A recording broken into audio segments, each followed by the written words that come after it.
Final Fantasy VII is one of those games that is often referred to many as the greatest game of all time. One of the greatest games of all time. One of the games that changed gaming as a whole forever going forward. A genre-defining game. All of this and more has been said. Suffice it to say, it was a big deal. However, I was not born until 3 years after that game came out, so I'd have no connection to the original game.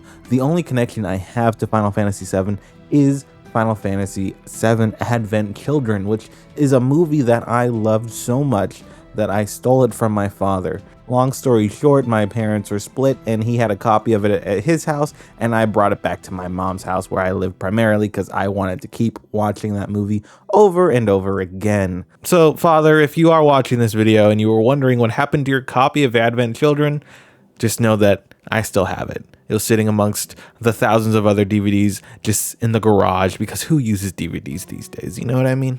All I knew about Final Fantasy VII was that Cloud was a super cool dude and he had a big sword. And that's all I knew. And sometimes he was in Kingdom Hearts. And that's all I knew.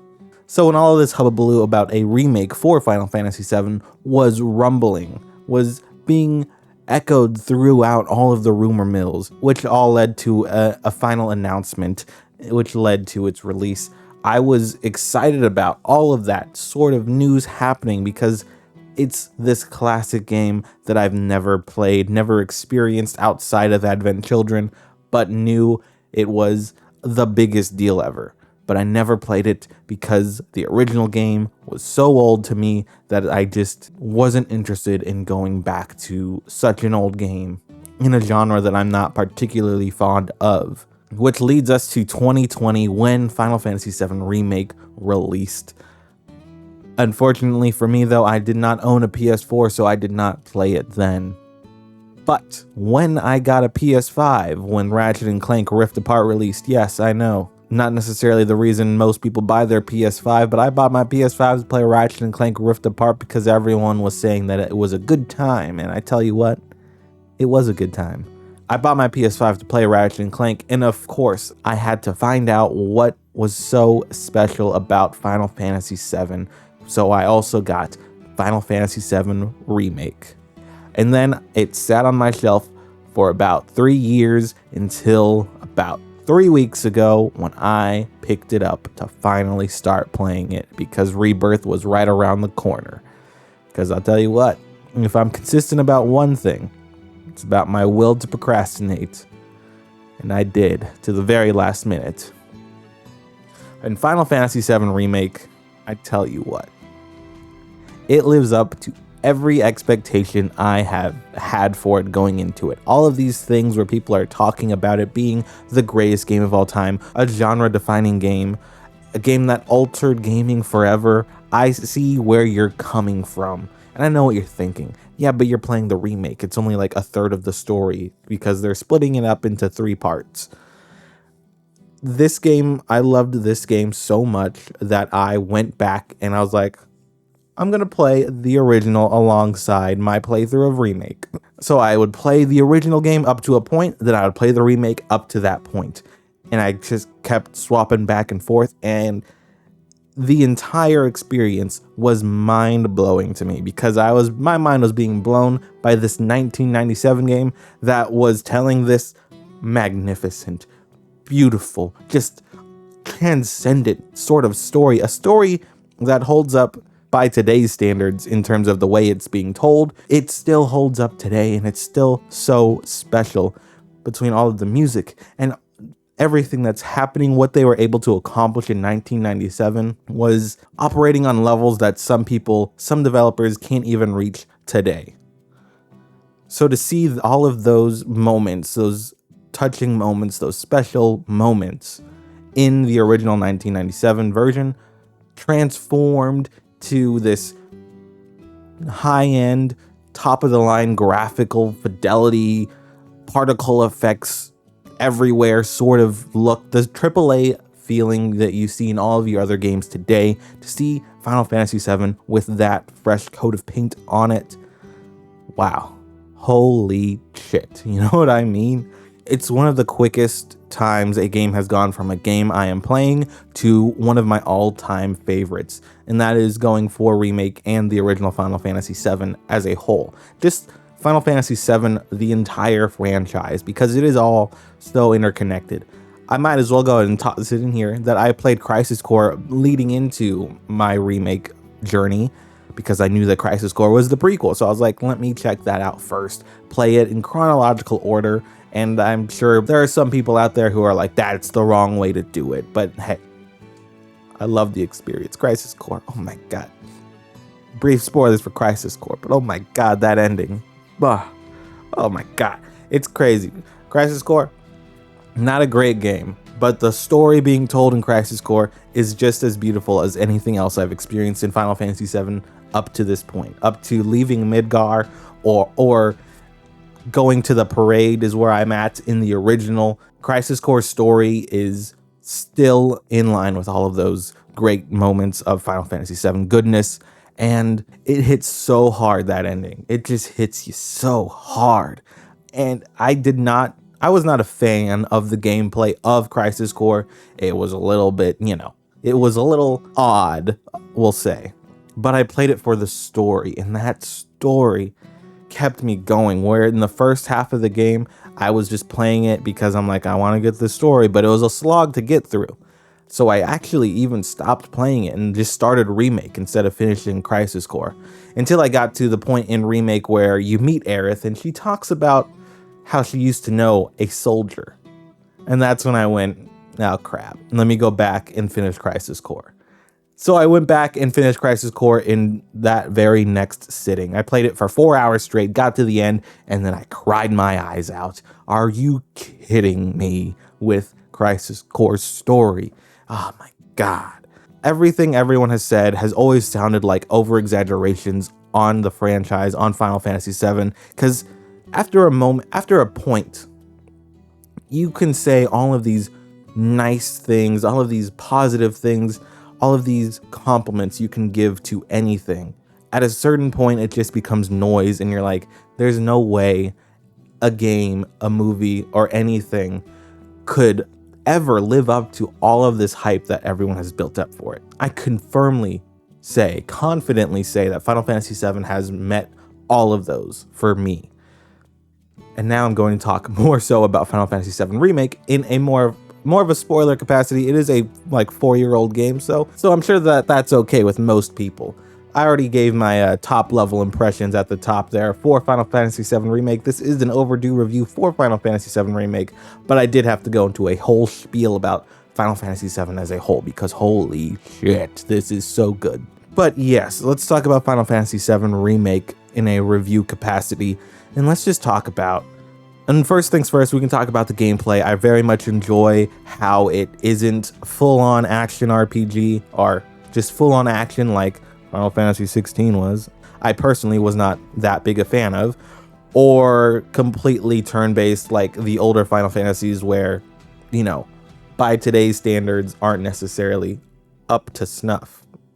But the little Dragon Age tactical sort of gameplay loop you have with the combat here is just top notch, no notes. It's perfect. I really love it. Based on everything everyone's saying about Rebirth, they improve it even more, which I can't wait to find out. But let's talk about this story about Remake, okay? First things first, I just want to, before we address the elephant in the room, we're gonna work our way up to it, okay? Let's just talk about how blown away I was with this game, because like I mentioned in the first area, in the first impressions, base impressions portion, I didn't know much about this game other than that Cloud is a cool dude and Sephiroth is here, and that's pretty much it. And sometimes they're in Kingdom Hearts. That's all I knew, because of course, Advent Children, a movie I saw so many times 20 years ago, maybe not 20 years. I'm not that old. Like 15 years ago, I saw it a bunch of times. However long ago it was out. I saw it a bunch of times then. I haven't seen it since then, and I have no plans to see it now because I feel like it would spoil things for me.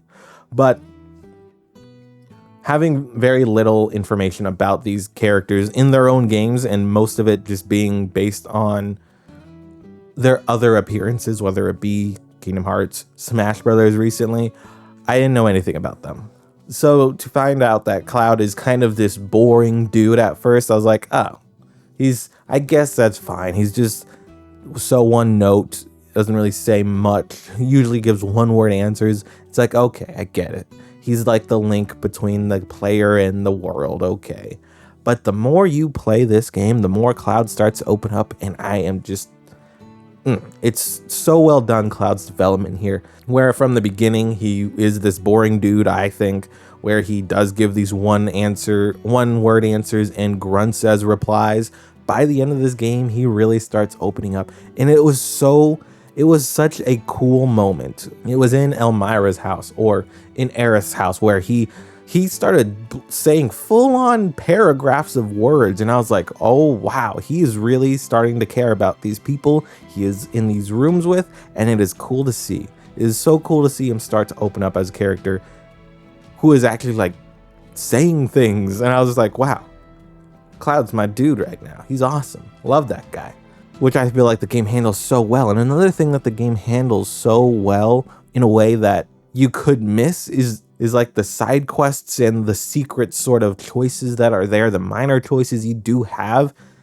They are all sort of impacting the story that you are experiencing. Of course, minor changes. There are no big divergences like in a Dragon Age or anything like that, because this story is already as good as it's gonna get. You know what I mean? No giant divergences, just like secret scenes and things like that, where in one chapter you'll wake up to an unconscious Tifa and an unconscious Aerith, and then the game poses it as like a decision between, oh, who are you gonna choose? And you're like, well, it doesn't really matter. You're just gonna wake up someone first. Turns out the game was taking that into account, and things like that account for a secret cutscene you'll get towards the end of the game. And me personally, I got the Tifa cutscene, and that just warmed my heart so much, where Cloud hugs her, or Tifa starts to break down because of, just the stress of everything going on with Shinra and all that jazz. And then she hugs Cloud, and then Cloud hugs her, and it's just like another one of those moments where it's just like watching Cloud's growth. It just pays off in such a well-paced way that just is so nice to see. You know what I mean? Another way that these like secret little choices will happen are in the side quests. Shockingly enough, sometimes people will just speed through a game because they want to mainline the story. This game indirectly punishes you for doing that, which I appreciate. I don't know if everyone else will. I do. And it's crazy to me because I initially was going to just beeline the main story path, because I was like, I waited too long to play this game. Rebirth is coming out at the end of this month, and I need to hurry up. I just need to go through the story. But then every time a side quest popped up, I was like, I'm here. Why not do the side quest?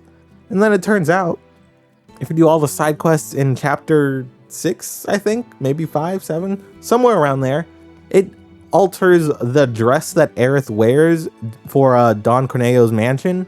That moment when Aerith comes out in just the most stunning dress you'll ever see, backed up by the music, backed up by the graphics, just stunning all around. Aerith, stunning. The music, stunning. The graphics, stunning. Everything stunning. And then to find out that that's a scene that you can miss out on blew my mind. I was like, are you kidding me? That's crazy that I saw that then. I'm sure a lot of people did see it because a lot of people are going to play all of the quests, all the side quests. But people are going to just play the main quest and skip the side quests and miss out on such a strong moment. Like such a moment that just makes me love Aerith that much more. It's crazy. Let's talk about that for a second as well. How this game just knows how to make you fall in love with characters. And not even in a just, that sort of love, but just the way that characters like Barrett are just so endearing to you, or how they take the Avalanche 3 and make them full-fledged characters, especially Jessie, but that does kind of fall into the, kind of love. Anyways, let's talk about that since we're in spoilers. Why not? Why not talk about that part since we're in spoilers? I'll tell you what. Are you fucking kidding me? Are you fucking kidding me? You telling me, first of all, Wedge survives the plate dropping. Sucks. Wish he died. because obviously that's a change from the remake that the remake did, where Wedge survived. He died. Everyone died. All three of them died. And then they're like, actually, Wedge survived. And I'm like, stupid. This game sucks. Worst game ever made. Why did Wedge live and Jesse die? What is that about? And then, of course, the whispers at the end, they came back and they're all like, nah, Wedge, you gotta die. And then they pushed him off the building.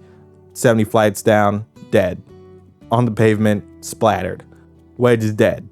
And then I'm like, okay, I guess it's fine. History is continuing as it should. And then the game just goes ahead and out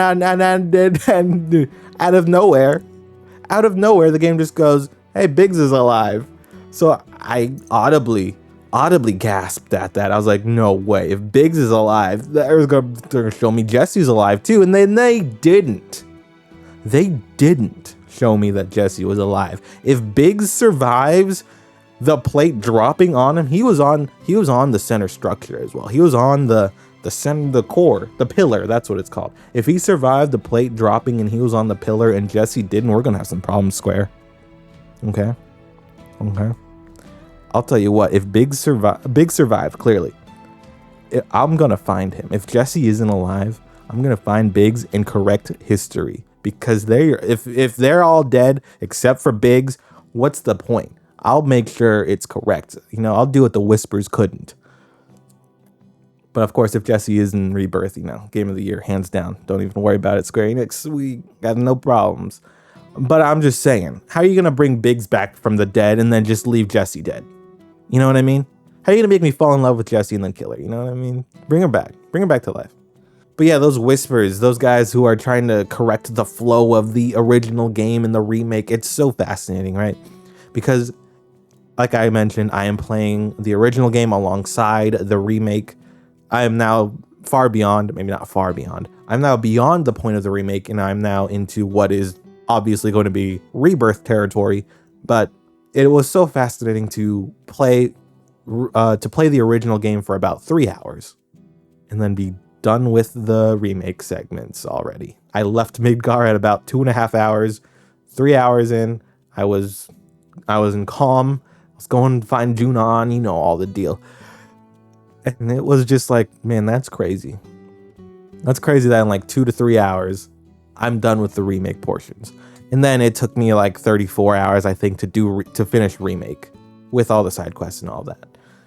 So it's just so fascinating to see how they're able to extend the runtime in some obvious ways, but in some ways that just felt organic, including what can only be described as hand jobs. Finally, some gentle stimulation for the palm.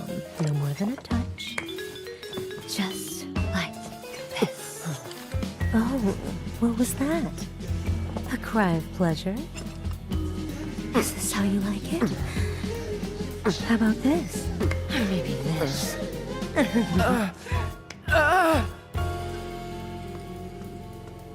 Because the core story of Final Fantasy VII, like I've already mentioned, it lives up to all the hype everyone's ever been giving it and more, honestly. It's just so weird. Like, what I was thinking when I was playing this game is that it reminds me of playing Metal Gear, because it is just everything going on at almost all times is just some of the weirdest things you'll ever see in a game, and it plays it so seriously. Just the wackiness, they play it so seriously, and that's the sort of thing that makes these games feel unique. The outlandish things that you'll see on such a budget, on such a high level, that you can't help but love it. You know what I mean? It's just so weird. It's gonna sound a little like hoity-toity of me to say this, but it's the sort of thing that the more you think about it, the more things start to click, because they're not just answering anything, honestly. They are giving you the breadcrumbs to reach your own conclusions, which I do love. Especially, let's talk about that ending, that big divergence point where we fight the Whisperers, right?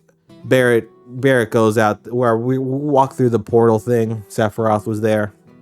And then we see what Barrett calls the Arbiter of Fate, which is a pretty cool name, right?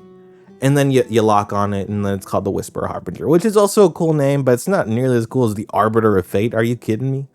Anyways, we kill that guy, tell him, hey, We don't want to do just the original game again. We're going to make it better or cooler or something, just new. I don't necessarily know if it's going to be better or cooler, but it's new, and we just don't know what to expect going forward.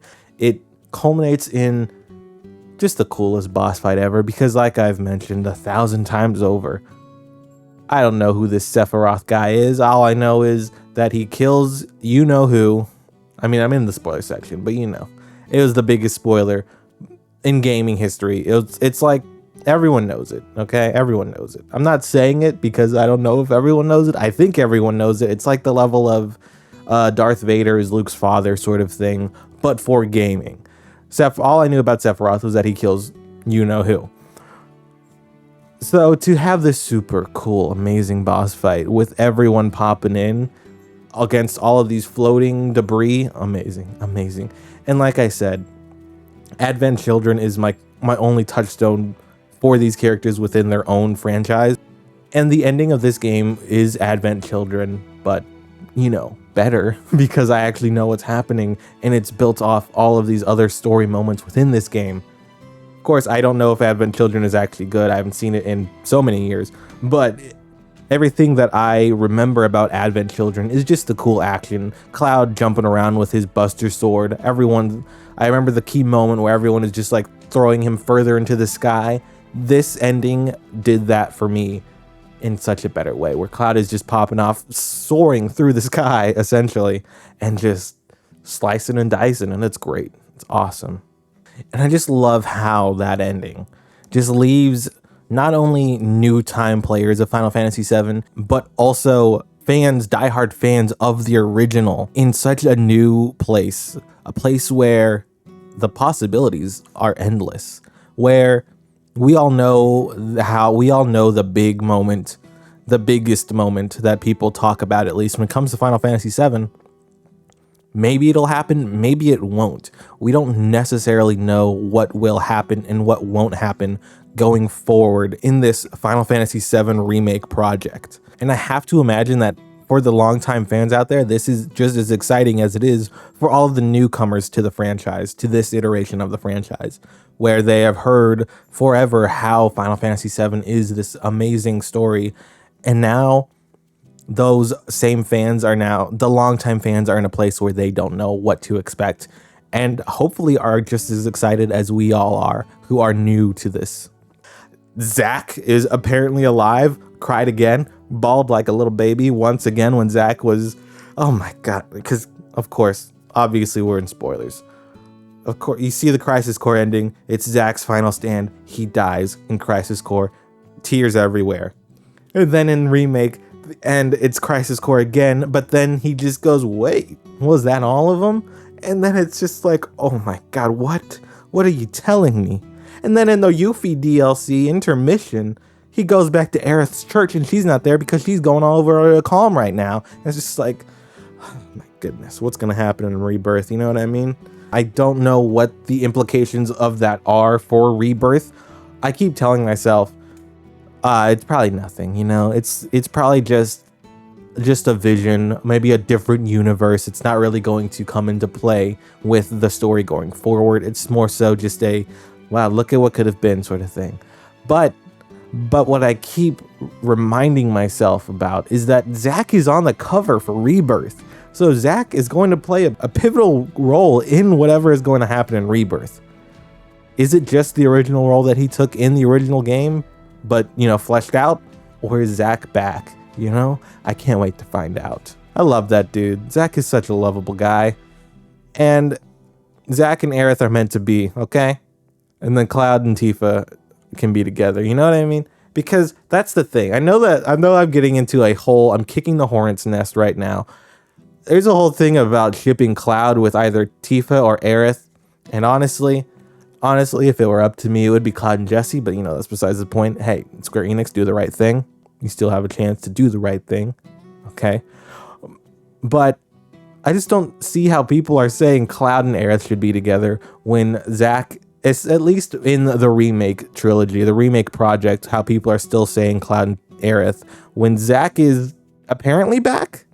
Because if Zack is back, obviously Zack and Aerith. But if that's not the case, I would understand that. So yeah, I just say Zack and Aerith and Cloud and Tifa. I don't know, but by the time you are seeing this, Rebirth is out, so we are going to find out, aren't we? Because, yeah, I'm playing it. Hopefully I'm playing it. I'm trying to get the deluxe edition. Hopefully that's in stock.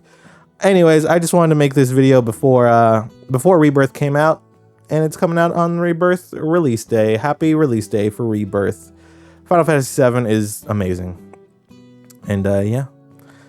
I just wanted to do that video. It's a new type of video, the overdue review, because it's a review that is way past due. And it's just more fun to do it this way. Anyways, that's it. That's this video. Yeah. Let me know in the comments below if you're going to go find Biggs in Rebirth and slit his throat so that, you know, history is correct and Jesse will be avenged, because I feel like it's pretty messed up that Biggs is alive but Jesse isn't, so we gotta correct that.